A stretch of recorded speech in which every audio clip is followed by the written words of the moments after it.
हरियाणा के एक छोटे से कस्बे का स्कूल। उस दिन बच्चे और टीचर्स नैनीताल की ट्रिप पर निकले थे। सुबह का समय खुशियों से भरा था। बच्चे बस में गाने गा रहे थे, सीटों पर कूद रहे थे। टीचर्स बीच बीच में उन्हें शांत कराते, लेकिन खुद भी मुस्कुरा रहे थे। पूरा दिन हंसी मजाक में गुजरा। लेकिन जैसे जैसे शाम ढलने लगी, बस सुनसान रास्तों की ओर बढ़ने लगी। जैसे ही सूरज डूबा, जंगल का इलाका शुरू हो गया। ऊंचे ऊंचे पेड़ दोनों तरफ सड़क पर झुके हुए थे, मानो रास्ता निकल जाना चाहते हों। बस के अंदर का माहौल बदल गया। जहां सुबह बच्चे शोर मचा रहे थे, अब वहां अजीब सी चुप्पी थी। सिर्फ बस का इंजन और टायरों की खड़खड़ की आवाज आ रही थी। कभी कभी बाहर से उल्लू की आवाज सुनाई देती, कभी किसी साग के टूटने की चर्र की आवाज आती, और बच्चों के दिल धक धक करने लगते। बस की बीच वाली सीट पर दो दोस्त बैठे थे, करण और रोहन। दोनों पक्के यार, दोनों मजाकिया। करण ने खिड़की से बाहर झांका। अंधेरे में पेड़ ऐसे लग रहे थे जैसे भूत खड़े हों। वो बोला, रोहन, ये जंगल कुछ ज्यादा ही डरावना लग रहा है। एकदम हॉरर फिल्म जैसा माहौल है। रोहन ने हंसते हुए कहा, अबे तू हर बात में भूत ढूंढ लेता है। डर मत, बस का सफर है, आराम से निकल जाएगा। करण धीरे से बोला, पता नहीं, लेकिन ये रास्ता मुझे अजीब लग रहा है। देखना, कोई गाड़ी भी तो नहीं गुजर रही। रोहन ने उसकी पीठ थपथपाई। अरे भाई, रिलैक्स कर। भूत प्रेत जैसी चीजें सिर्फ कहानियों में होती हैं। इतना कहते ही अचानक एक जोर का झटका लगा। ड्राइवर ने अचानक ब्रेक मार दिया। बच्चे चीख उठे, कुछ तो सीट से गिरते गिरते बचे। ड्राइवर ने आगे इशारा किया। सड़क के बीचों बीच एक औरत खड़ी थी। उसकी गोद में एक छोटा बच्चा था। औरत थकी हुई लग रही थी, बाल बिखरे हुए, कपड़े मैले कुचैले। वो धीमी आवाज में बोली, मैं रास्ता भटक गई हूँ, मुझे आगे तक छोड़ दीजिए, बच्चा है, अकेली हूँ। टीचर्स एक दूसरे को देखने लगे। किसी ने कहा, रात का समय है, मदद करनी चाहिए। दूसरे ने फुसफुसाकर कहा, पर यह औरत यहाँ अकेली, अजीब लग रहा है। लेकिन इंसानियत के नाते उन्होंने औरत को बस में बैठा लिया। वो धीरे धीरे चलकर एक सीट पर बैठ गई। उसका चेहरा बुझा बुझा सा था। बच्चे उसे डर और उत्सुकता से देख रहे थे। औरत सीट पर बैठी थी कि अचानक बस बंद हो गई। इंजन ने काम करना बंद कर दिया। ड्राइवर बार बार कोशिश करता रहा, लेकिन बस स्टार्ट नहीं हुई।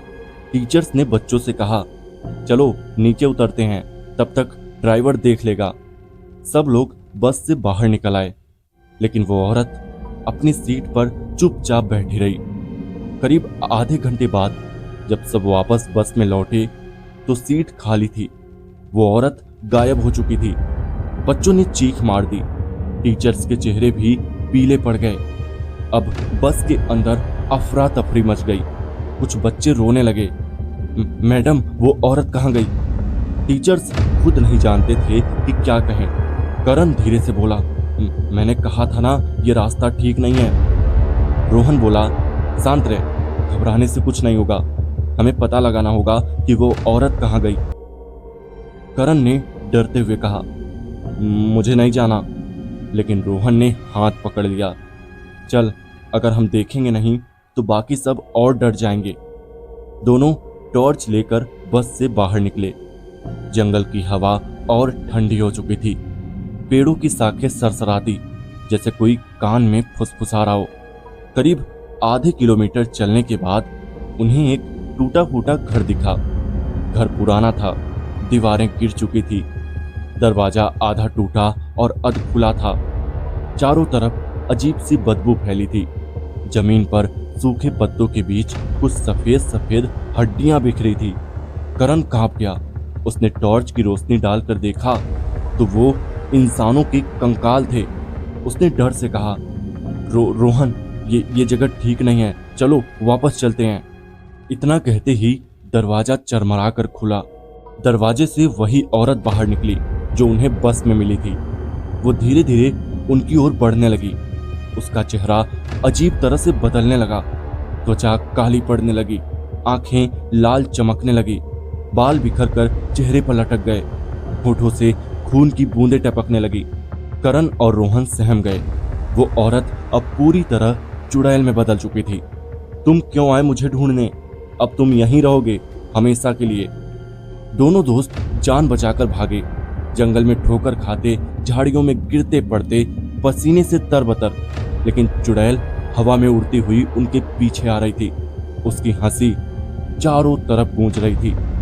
करण चिल्लाया, भगवान हमें बचा लो। रोहन की आंखों में आंसू थे। हमें बस में ही रहना चाहिए था, ये सब हमारी गलती है। अचानक चुड़ैल उनके सामने प्रकट हो गई। उसके लंबे नाखून चमक रहे थे। उसने दोनों की गर्दन पकड़ ली और पास के पेड़ की ओर घसीटा। जंगल की बेलें अपने आप रस्सी की तरह बनकर उनकी गर्दन में लिपट गई। कुछ ही पलों में करण और रोहन पेड़ से लटक रहे थे। उनकी चीखें गूंजी, फिर धीरे धीरे सब शांत हो गया। सुबह की धूप जंगल में फैली। टीचर्स पुलिस लेकर आए। बच्चे अब भी रो रहे थे, सब डरे हुए थे। पुलिस ने चारों तरफ छानबीन की। वो टूटा फूटा घर भी मिला, लेकिन अंदर कुछ नहीं था, न कंकाल न औरत। पेड़ के नीचे भी कुछ नहीं मिला, सिर्फ 2 जोड़ी जूते पड़े थे, करण और रोहन के। टीचर और बच्चे शॉक्ड रह गए। पुलिस भी कुछ समझ नहीं पाई। इतने में हवा का तेज झोंका आया, पत्तियां उड़ने लगी और सब ने साफ साफ सुना, जंगल की गहराई से वही औरत, नहीं वही चुड़ैल, हल्की सी हंसी हंस रही थी। उस हंसी ने सबके रोंगटे खड़े कर दिए। उस दिन के बाद किसी ने भी उस रास्ते से रात में जाने की हिम्मत नहीं की। तो दोस्तों, कैसी रही ये कहानी हमें कमेंट करके जरूर बताइएगा। और चैनल पर नए हैं तो चैनल को सब्सक्राइब भी कर लेना। तो चलिए मिलते हैं ऐसी किसी और कहानी में, तब तक के लिए बाय।